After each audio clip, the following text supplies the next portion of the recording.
I'm Heather Earls. Today in my kitchen we'll be making homemade sunscreen, and these are the ingredients.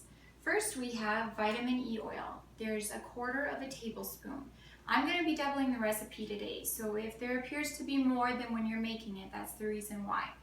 Here we have shea butter. You're going to need 13.75 grams.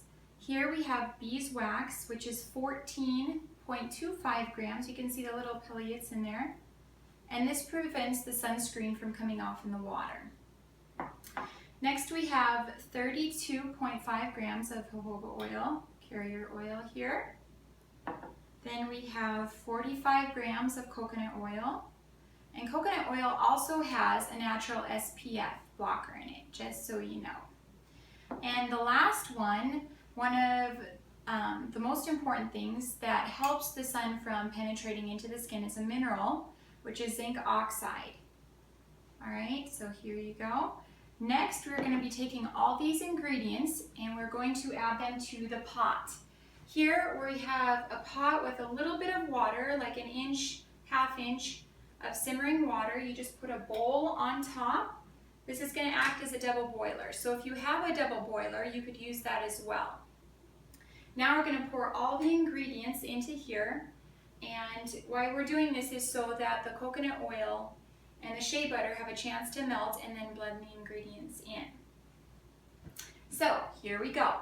First, let's grab the shea butter. So we're going to take this. We're going to put it in here. Okay, next the beeswax.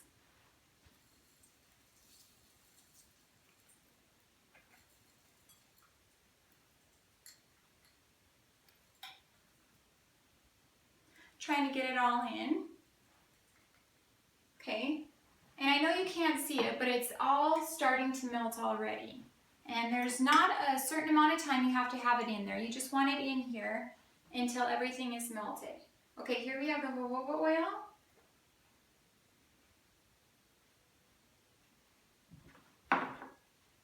The coconut oil.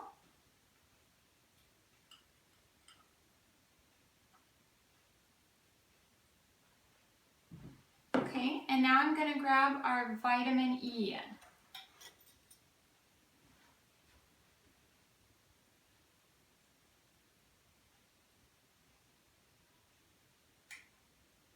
All right, and now I'm going to put these down, and we're going to take a whisk and we're going to mix it together. So you just kind of stir it in here. Okay, so now our oil is melted. It's been a couple minutes. We're going to turn off the stove here. Okay, we're going to lift this out, and I have a towel here we're going to set it on. Now, we're going to wipe off the outside of the bowl because you do not want condensation water in your sunscreen. So that's the purpose for this. All right, and when you're doing this at home, you should have a mask for this part when you add the zinc oxide. I'm not going to be doing that because you won't be able to hear me.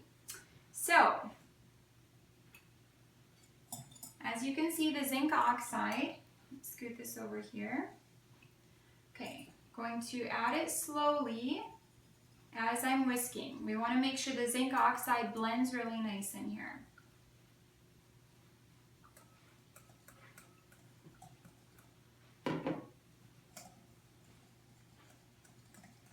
Okay.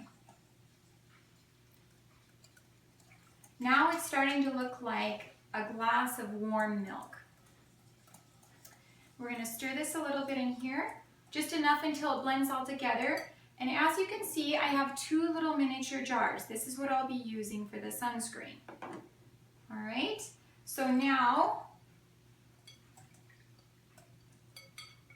we're going to pour a little into the jars, and then we're going to whisk a little, and then pour and then whisk a little, and then continue that. We want to make sure the zinc oxide is blended in.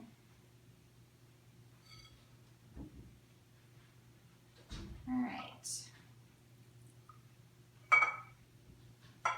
All right. Pour a little, whisk a little. I could have a smaller whisk. If you have one at home, that would probably work a little better. All right, now we're gonna pour a little more. Voila, it's homemade sunscreen. See, it wasn't that hard, was it? So, this stuff here is rated about 20 SPF. It will protect you from UVA plus UVB rays. So the next time you go outside, you head to the pool, put some on your kids, yourself, and just remember to apply every hour. All right, I hope you enjoyed the tutorial. If you want to follow me, go to heatherearls.com and you can follow my blog, or I'm on Facebook, Twitter, and Pinterest. Again, I hope you enjoyed the video and share with your friends.